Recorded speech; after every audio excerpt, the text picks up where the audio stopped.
evening and thanks very much for joining us. I'm Brittany Ramsey.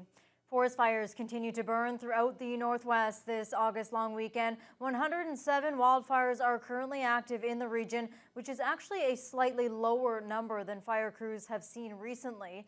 4 new fires were reported in the Northwest region on Sunday, although 2 of those are now considered out or under control. There has been some rain over the past few days, but Fire Information Officer Jonathan Scott says most of it was scattered showers, only hitting some of the ongoing fires. Now, Scott says a drying trend is expected over the next few days, which will unfortunately cause more smoky skies for the surrounding areas.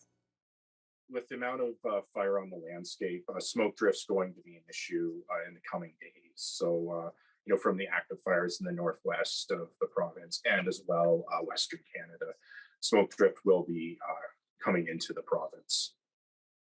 Scott says the overall forest fire fight continues in Ontario and hopes that more rain is on the way to help get the situation under control. Meanwhile, as wildfires continue to rage, the Independent First Nations Alliance is calling on senior levels of government to invest in a dedicated evacuation center here in the Northwest. IFNA is made up of 5 northern communities, including Pekanjikam, which currently has more than 1,200 evacuees stationed across the province. Ryan Benazzo has more. Premier Doug Ford says even if municipalities here in the Northwest don't have the capacity to house more than 3,000 evacuees from fire-threatened First Nations, other parts of the province do. We have lots of spaces in Toronto and the GTA. They're willing to come down to GTA in Toronto.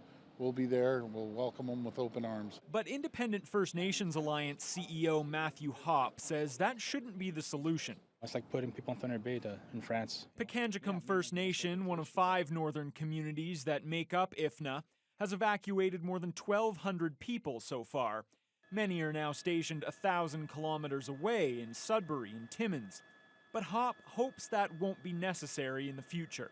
He wants Ottawa and the province to invest in a dedicated First Nations evacuation centre here in the Northwest. First Nations can take care of themselves and support each other. The reality is you can only do what you got in terms of you're only as good as a resource provider, right? So if you're going to be doing emergency deployments, last minute stuff, we can do a heck of a lot better job, cheaper, better, with minimal impact to municipal host communities, do a self-contained kind of program. So then, we don't have that kind of question from taxpayers about, hey, is that additional strain on resources, health, police, social, whatever the case may be. I think with a little bit of planning, a little bit of smart investment, there is an opportunity to make this really work for all partners involved. When asked about the idea, Ontario's Indigenous Affairs Minister Greg Rickford noted it may have some merit and he's willing to sit down with IFNA and other Indigenous leaders at some point to discuss it. Ryan Benazzo, TBT News. NDP leader Jagmeet Singh is promising to end boil water advisories in Indigenous communities. Last week, Singh visited the Neskantaga First Nation to see the situation firsthand. Now, during his long week tour, Singh made a stop in Thunder Bay and criticized the federal government for not only breaking a 2015 election promise to end all boil water advisories by 2020, but for extending it another 5 years. The NDP leader says it was shocking to hear stories from First Nation youth who have never known a life of clean drinking water.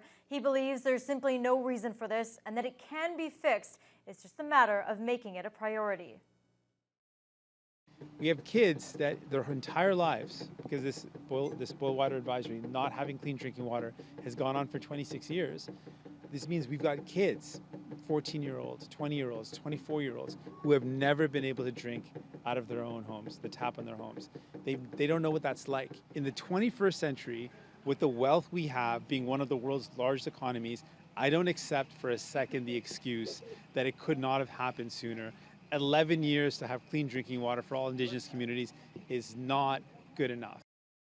There are currently more than 50 boil water advisories in Indigenous communities across Canada. Singh says promises are no longer enough. A concrete plan is required, along with the resources necessary to end the advisories. Well, no change for the meter, no problem. Thunder Bay drivers will soon be able to use an app to pay for parking or pay a ticket online as well. City Council recently approved a plan to modernize the city's parking and ticket management system. A U.S.-based company called Passport has been tagged to deliver the new service. Licensing and Enforcement Manager Doug Vincent calls it a complete parking solution. From the time somebody wants to come and park, they can simply purchase that parking on their phone, and it will authorize them to park, give them reminders 15 minutes before to let them know that they're going to expire. So if they're having dinner, if they run back and feed a meter, they can just top up. These will also integrate into the enforcement parking system. So if you're unfortunate enough to get a ticket, instead of having to make the trudge down to Victoriaville, you would be able to immediately pay that on your phone or on your tablet when you get home. Now, there are service fees attached. Users will be charged an extra 15 cents to pay for parking through the app, and a $3.50 charge will be added to online ticket payments. For those who still prefer to put change in the meter the old-fashioned way, cash payment will still be accepted. The new system should be up and running later this year. The Nuclear Waste Management Organization has reopened its Ignace Learn More Center. After being closed for several months due to the pandemic, the newly renovated center is designed to educate the public about Canada's plan to store used nuclear fuel. Ignace is among the final candidates to host that site. Alex Flood reports. Since opening in 2016, the Ignace Learn More Center has been an important source of information for the Northwest region on the proposed plan to store used nuclear fuel near that community. Area residents this past week had the chance to reconnect with and talk to NWMO staff about their thoughts on hosting the project.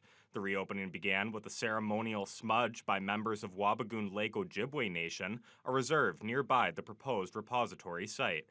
Vince Ponca is the regional communications manager for the NWMO, and Ponca says receiving approval from both Ignace residents and Wabigoon Lake Ojibwe Nation is the organization's top priority. That's an essential part of what we do is Ignace and Wabigoon Lake Ojibwe Nation are considered host communities, so it's essential that we do have willing and informed hosts. So speaking with both those communities is essential to all of our work. Are always working with Wabigoon Lake Ojibwe Nation to make sure they have the information they need to make an informed decision. Included in the reopening event was the NWMO Mobile Learn More Center tour, which has traveled nearly 1,500 kilometers since July 5th, informing 10 communities across the Northwest about the proposal.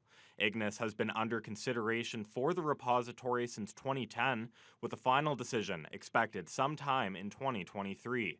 Mayor Penny Lucas says she appreciates the ample amount of time Ignace has been given to satisfy local safety concerns. It's not a project that's going to happen overnight. It's going to take some time.